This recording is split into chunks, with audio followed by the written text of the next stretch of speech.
बिस्मिल्लाहिर्रहमानिर्रहीम। अस्सलाम नाज़रीन, उम्मीद और दुआ करता हूँ कि आप लोग जहाँ जहाँ पर होंगे खैर आफियत से होंगे। नहीं, वैसे तो ईद के बाद पाकिस्तान तहरीक इंसाफ मुल्क गिर एहतजाज करने की बातें करती आई, but at the same time हमने देखा कि जो टफ टाइम तहरीक इंसाफ ने हुकूमत को देना था ईद के बाद, वही टफ टाइम शायद हुकूमत को छोड़कर पाकिस्तान तहरीक इंसाफ खुद अपनी हुकूमत को खैबर पख्तूनख्वा में और पार्टी के अंदर जो अंदरूनी खुलफिशार हैं वो खुलकर सामने आना स्टार्ट हो गए हैं। आए दिन खबर ही ये होती है कि तहरीक इंसाफ के एक रहनुमा ने दूसरे के बारे में ये कह दिया, दूसरे की रिट को चैलेंज कर दिया, या अली अमीन गंडापुर साहब जो हैं वो आजकल टारगेट हैं तहरीक इंसाफ के डिजिटल मीडिया के वर्कर्स के और तहरीक इंसाफ के as a party itself.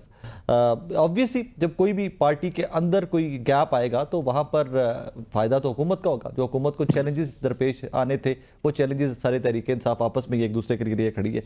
Secondly ये जो कुछ हो रहा है एट दिस मोमेंट, अदालती अहकामात हों, पाकिस्तान तहरीक इंसाफ के वर्कर्स मेंबरान लीडरान की मुलाकातें इमरान खान साहब से करवाना, अदालती ऑर्डर्स तो हैं लेकिन ऑर्डर्स होने के बावजूद मुलाकात ना करवाना जिम्मेदार कौन है? हुकूमत तो आज दिन कहती है कि जनाब ऑर्डर है ओबे करेंगे। Who is responsible for all this? और जो अभी ये सारा कुछ हो रहा है, क्या ये बाय डिज़ाइन हो रहा है या तहरीक इंसाफ बस वो अभी डायरेक्शन ढूंढ रही है कि what next, what to do next? इसी पे आज बात करते हैं। अपने मेहमानों का तारुफ करवा दूँ। मुझे स्टूडियोज़ में ज्वाइन किए जनाब नईम हैदर पंजोता साहब ने, पाकिस्तान तहरीक इंसाफ से इनका ताल्लुक है। निहाल हाशमी साहब हमें PMLN से इनका ताल्लुक है, ज्वाइन कर रहे हैं। और फरिया इदरीस साहिबा हमें स्काइप पे ज्वाइन करेंगी। पंजोता साहब कैसे मिजाज है सर? अल्हम्दुलिल्लाह ठीक ठाक। आप सुनाएं, खैरियत से हैं? ठीक-ठाक हो? आपके वालिद साहब की तबीयत ठीक है? अल्हम्दुलिल्लाह बेहतर, अल्हम्दुलिल्लाह, thank you for asking. Sir, एक लीडर दूसरा लीडर आमने सामने, आप और कोई है आमने सामने आपके भी तहरीक इंसाफ में से? नहीं, मेरे तो कोई आमने सामने नहीं है। नहीं। कोई कंट्रोवर्सी आपके बारे में क्रिएट नहीं की गई कि जी ये भी कॉम्प्रोमाइज्ड है और फलां कॉम्प्रोमाइज्ड नहीं है, कुछ ऐसा नहीं? लोग तनकीद कर लेते हैं, हमारे सोशल मीडिया के दोस्त जो हैं वो कर लेते हैं तनकीद, कोई ना कोई किसी को कह देता है कि जी तुम ये फलाना बंदा भी ऐसे लग रहा है, तो कभी कभार हमला हो जाता है, लेकिन उस तरह नहीं जिस तरह। अच्छा, और serious note, what exactly is happening? Is it by design के तरीके इंसाफ को इतना अंदर ही उलझा दो कि आपस में ही ध्यान लगे रहे सारे?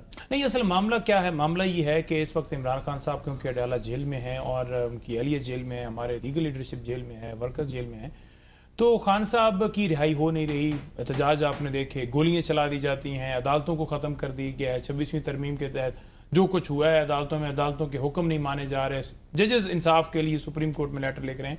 तो ऐसी सारी सूरत हाल के अंदर जो वर्कर्स हैं, जो लोग हैं, वो इस हवाले से हमेशा परेशान रहते हैं कि इमरान खान साहब जो हैं वो रिहा नहीं हो रहे, उनको रिहा होना चाहिए, उसके लिए हम क्या कर रहे हैं। हालांकि एक जो स्ट्रैटेजी है अगर अपनाई भी जाती है तो मैंने पहले गुजारिश की कि उसके ऊपर एहतजाज होता भी है, रैली भी होती है, लेकिन गोलियां तक चला दी जाती हैं। ऐसा नहीं है कि हवाई फायरिंग, आपके CM कहते हैं कि गोलियां ऊपर को चली। नहीं, देखें, गोलियां जिस तरह ऊपर से वो कह रहे थे हुसैन नकवी की छट्टा मारा गया, और फिर जिस तरह स्नाइपर्स ने गोलियां जो हैं वो चलाई, अली अमीन साहब की बयान को वैसे तो मोड़ करके वो कर रहे होंगे कि उन्होंने कहा कि ऊपर इशारा किया, उन्होंने कहा एंज करके चलियां ने, सामने चलदियां तो फिर साडा एक भी बंदा ना बचदा। देखें, ऊपर से ही स्नाइपर्स ने ऊपर से गोलियां चलाई हैं और नीचे से भी लोग जो हैं वो जिस तरह शेल मार रहे थे, जिस तरह गोलियां रबर बुलेट्स चला रहे थे या दीगर जो गोलियां हैं ओरिजिनल चला रहे थे, तो वो सारी उस क्योंकि कैमरे की फुटेजेस तो सामने आ नहीं रही ना, और जो स्नाइपर्स के हवाले से लोगों ने उन्होंने काफ़ी उसके हवाले से बड़ा वाज़ेह तौर पर बताया भी कि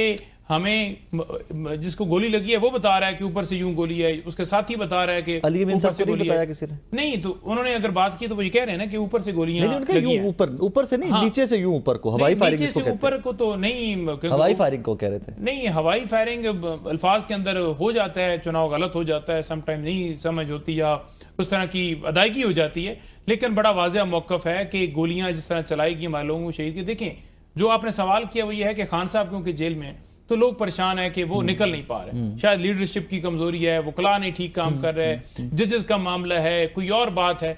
तो बेसिकली बात तो यही है ना कि वो अपने मौक़िफ़ के ऊपर कायम है, और उस मौक़िफ़ के ऊपर कायम होने की वजह से कि मुल्की खुददारी चाहते हैं, हम आज़ाद अदलिया चाहते हैं, रूल ऑफ लॉ चाहते हैं, उस वजह से वो जेल में। अगर वो उस मौक़िफ़ से पीछे हट जाएं, चुप हो जाएं, खामोश हो जाएं, तो उन्हें ऑफर्स हैं कि वो चुप हो जाएं तो उन्हें बाहर छोड़ दिया जाएगा। वो वजह है, ये वजह नहीं है कि कोई लीडरशिप का मामला है या वकला का कोई मामला है या कोई और मामला है, वो वजह है, और जिसकी वजह से पूरा आगे से सिस्टम पूरा कंट्रोल किया हुआ है कि जजेस इंसाफ ना दें और वो बेल ना दें, अगर बेल होती है तो दूसरे में धर लिया जाता है। तमाम इदारों को कंट्रोल किया हुआ है ना, क्योंकि वो मौकफ पर कायम है, तो उस मौकफ की वजह से आज जेल में है, तो वो वर्कर्स जो है इस वजह से वो फ्रस्ट्रेट हो जाते हैं। निहाल हाशमी साहब, डू यू थिंक कि आज भी इमरान खान साहब अगर थोड़ा सा भी यस करें, जिस तरह पंजोता साहब फरमा रहे हैं कि डील की ऑफर्स तो उनके पास मौजूद हैं, डू यू थिंक कि ये PMLN के लिए, आपकी जमात के लिए, हुकूमत के लिए घबराने का पॉइंट है कि जरा सा भी वहां से हेलो हेलो हो गई तो ऑल इज वेल?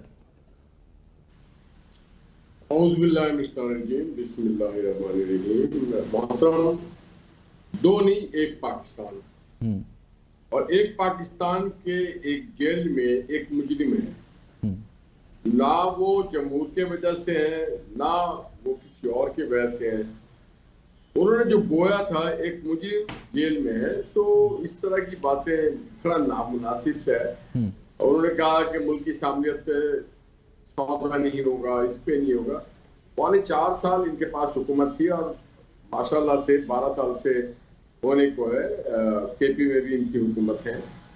तो इन 12 सालों में इन्होंने कौन से दूध और शहद की नहरें बहा दी, और इन 12 सालों में क्या KP में डबल हो गया स्टूडेंट की तादाद, क्या लॉ एंड ऑर्डर सिचुएशन बहुत ही आइडियल हो गया, क्या वहाँ पे अस्पतालों में वो जो ख्वाब देखा करता है गरीब आदमी, वो सारे सहूलतें मुहैया जो पंजाब के अंदर है, क्या वहाँ पे नौजवानों को वो नौकरी मिल गई 1 करोड़ ना सही 50 लाख, क्या वहाँ 50 लाख घर बन गए।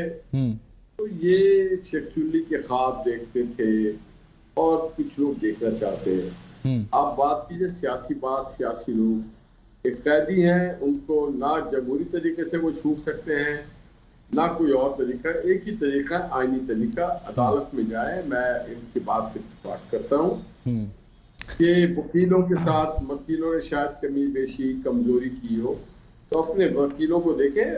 पंचोता साहब एक अच्छे वकील हैं, इनको अपना वकील करने सारे केसेस। बड़ी खुशी होती है जब PMLN और तहरीक इंसाफ कहीं पर मुत्तफिक हो हाशमी साहब। और अल्लाह करे ऐसा हो कि पाकिस्तान के बका, सलामती, तरक्की के लिए एक हो।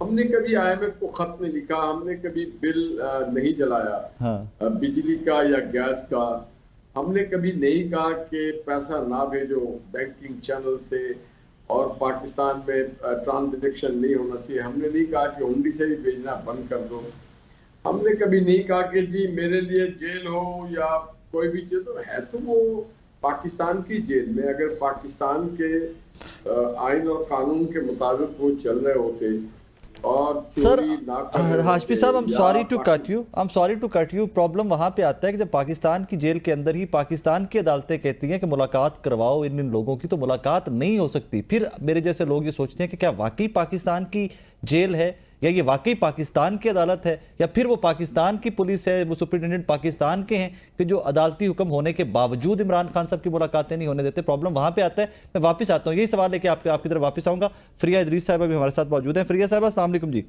अस्सलाम वालेकुम जी, खैरियत से? आप ठीक ठाक हैं?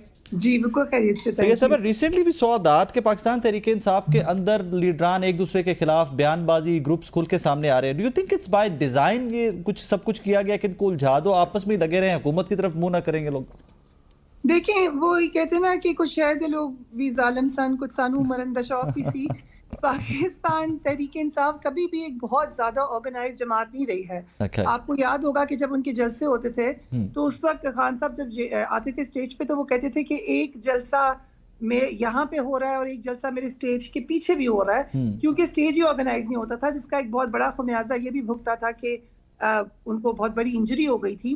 और जाहिर है हम ये भी कहते रहे कि जमहूरियत है, अच्छी बात है कि इख्तलाफ करते हैं। मैंने खुद जब खटक साहब चीफ मिनिस्टर थे उनका इंटरव्यू किया, और मेरे इंटरव्यू के बाद क्योंकि उनकी कैबिनेट वहाँ सामने बैठी हुई थी और जो उनसे सवाल किए उनकी कैबिनेट के मिनिस्टर्स ने कि आपने ये वाली बात ऐसी क्यों की और आपने ये वाला जवाब क्यों नहीं दिया, और मैंने बाकी चीफ मिनिस्टर्स के भी इंटरव्यूज किए हुए हैं, कभी भी ऐसे नहीं देखा था। तो ये इसका एक अच्छा पॉजिटिव पॉइंट भी था। लेकिन उसका नेगेटिव पॉइंट ये है कि जब बहुत सारी आवाजें होती हैं, आपको मैनेजमेंट के लिए एक किस्म की डिक्टेटोरियल, शायद बड़ा वर्ड हो जाएगा, लेकिन एक कम से कम आपको एक ऑर्गेनाइज्ड मैकेनिज्म चाहिए होता है जहां पर आपको हायरार्किकल मैनेजमेंट हो। जब यहाँ पे हायरार्की यही थी कि मेन इनकी जो बानी तरीके इंसाफ है वही थे।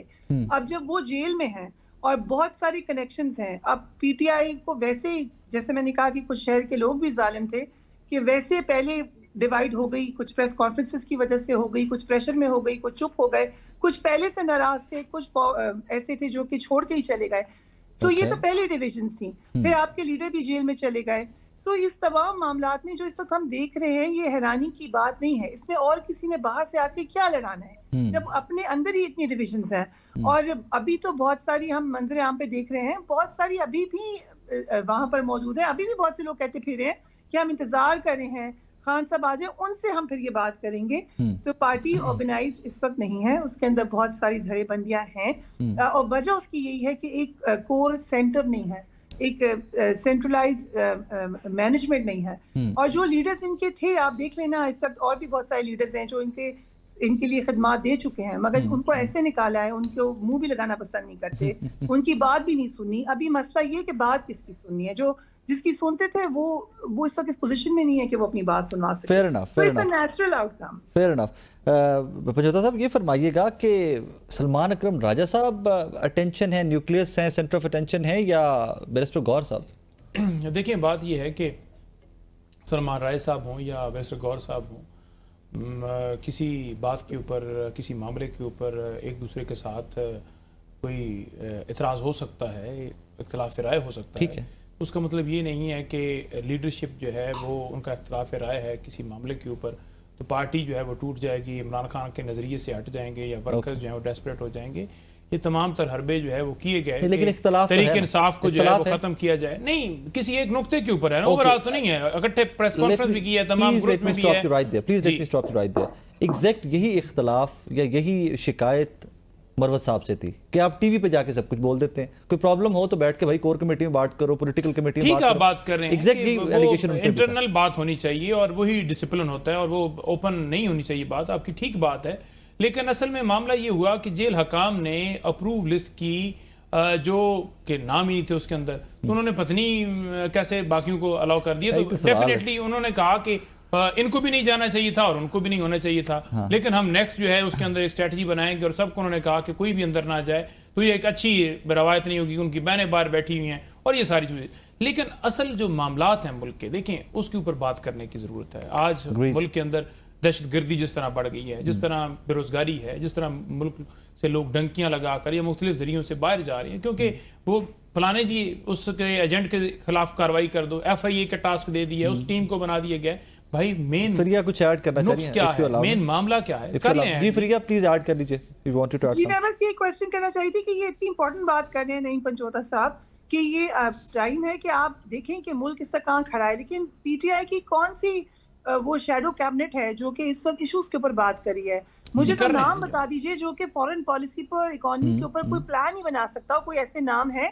असद उमर साहब, दीगर लोग, शौकत तरीन साहब, ये सब जा चुके हैं इनकी पार्टी से। तो इस वक्त कौन इकोनॉमी पे बात कर रहा है? पंजाब के अंदर अपने मसाइल हैं, पंजाब में जो प्रोजेक्ट्स आए हैं उनके आप करें, उनके ऊपर हॉकिश किस्म की रिव्यूज दें। कौन उसके ऊपर स्टडी कर रहा है? यहाँ पे तो आप एक मुलाकात के ऊपर एक दूसरे के साथ लड़ाइयाँ कर रहे हैं, पब्लिकली लड़ाइयाँ। चलो मैं जवाब दे दूं। देखिए, पहली बात ये, आपने जिनके नाम लिए वो कोई तहरीक इंसाफ ने नहीं भिजवाया कि आप चले जाइए। जो हालात हैं मुल्क के अंदर, जो कुछ हुआ पाकिस्तान में, जो फसाइयत देखनी पड़ी कि आप किसी पार्टी का झंडा नहीं उठा सकते, आप किसी पार्टी का नाम नहीं ले सकते, आप किसी लीडर की तस्वीर लेकर खड़े होंगे असेंबली के अंदर, उस तस्वीर को दिखाते हुए कैमरे जो हैं वो धुंधला कर देंगे और कोई अगर नाम आप लेंगे तो उस नाम को काट दिया जाएगा, बीप कर दिया जाएगा। तो ये सारी सूरत हाल से दो चार है। मुजम्मल असलम साहब ने आज प्रेस कॉन्फ्रेंस की है। तैमूर झगड़ा है हमारे पास, बड़े इकोनॉमी के हवाले से एक्सपर्ट हैं, वो बात करते हैं।